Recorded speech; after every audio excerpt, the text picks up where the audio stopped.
Affirmations for you this week.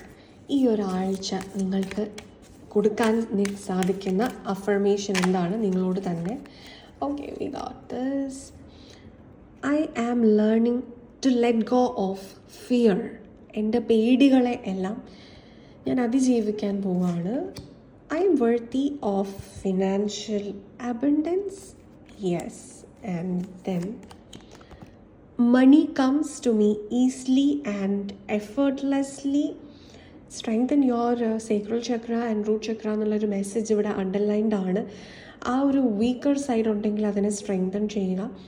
നിങ്ങളിലേക്ക് മെറ്റീരിയലിസ്റ്റിക്കലായിട്ടുള്ള pleasures വരാൻ പോകുന്നുണ്ട്, അബണ്ടൻസ് വരാൻ പോകുന്നുണ്ട്.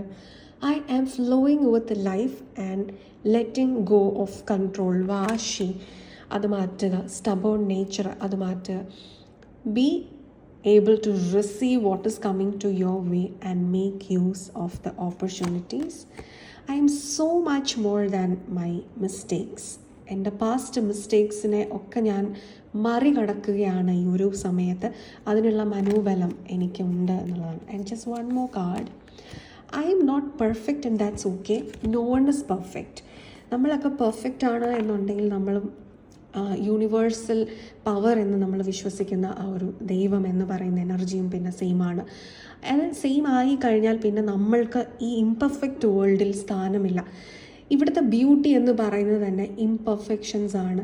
ആ ഇംപെർഫെക്ഷൻസിലുള്ള ബ്യൂട്ടിയാണ്. നമ്മൾ ഓരോരുത്തരും പെർഫെക്ഷനിലേക്കുള്ള യാത്രയിലാണ്, ലിബറേഷനിലുള്ള യാത്രയിലേക്കാണ്. പെർഫെക്റ്റ് ആയി കഴിഞ്ഞാൽ പിന്നെ നമ്മൾക്ക് ഇവിടെയല്ല സ്ഥാനം, നമ്മൾക്ക് ആ യൂണിവേഴ്സൽ സുപ്രീം പവറിലാണ്. നമുക്ക് ആ പവറിൻ്റെ അകത്താണ് നമ്മളുടെ സ്ഥാനം ഉണ്ടാവുക.